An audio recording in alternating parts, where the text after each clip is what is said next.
let's have a bigger picture of how the internet works. Understanding how the internet works is a complex topic, and you can even go to the college study during 4 years to just understand how that big infrastructure that's used around the world, which is the internet, really works. So I'm going to give you a bigger picture of how that works so that you understand how this stuff works in just some minutes. What you're going to learn is how the internet works. Obvious, you're going to have the notion of client, servers, ISP, and IP. Without further ado, let me tell you that how the internet works basically is going to be resumed in this picture here. What we do every day is use a computer with a browser, write the website address, hit enter, and then we have anything that's related to that website right here in front of our screen. Here on the left side I have my computer, which acts as a client, and it has a browser that's going to allow me to use the internet. A client is the computer that is going to be responsible for making the request to servers in order to get a response from the servers. And you know that server right now is who is going to give the response for what we make the requests, obviously. When we write www.something, also the first something means the site, for example www.google in our Chrome, what happens is that our browser, I'm using Chrome here because it's widely known, it's going to contact the internet service provider that we are using in order to make a DNS lookup to translate that www.google.com to an IP address. Yes, IP address is the physical address of where our page Google is hosted.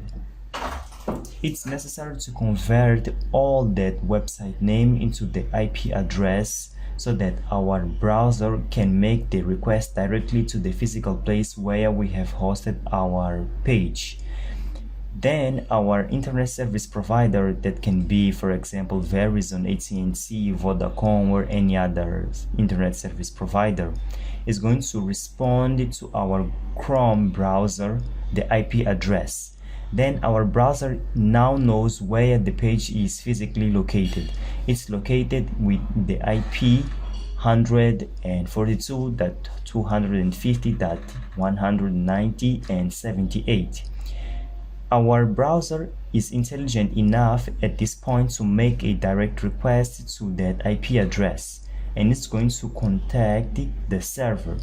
The server, once it gets that request, is automatically programmed to know what to respond according to what is being requested.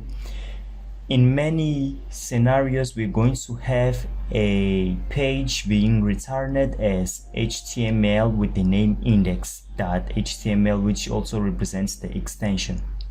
Then we're going to have this response going to our browser. This response is going to travel as a series of small packets. Once we get all these files, our browser has the responsibility to take all those files and present to the user. We can have HTML, CSS, and JavaScript.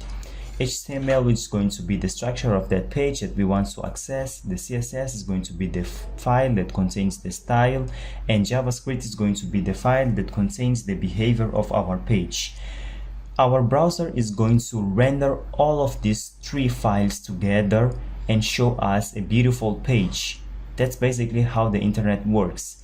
We write www.google or netflix.com. Our internet service provider is going to navigate inside of the internet, making all the DNS lookup to translate that site into an IP address, and is going to give our client, which is the browser, the real address where our page is physically located. Our browser is going to make a request directly to the server that hosts that page. Our server is going to give the response to the browser, and the browser is going to render the page. Easy like that. HTML code sample is here. let me show you a CSS code sample. Don't worry about the HTML structure that you saw previously, because you're going to be learning how to write that HTML code. Here we have a CSS code.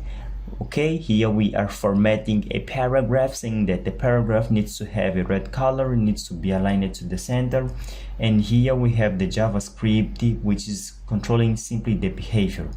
That's basically how the internet works. If you have any question, make sure that you post in the Q&A section. But I want to go back and show you that we can directly go to our browser and type the IP address. But why we don't do so every day? We don't do so because it's so hard to remember the IP address of a website than remembering its name. That's obvious. I remember the names of my friends and not their contact numbers.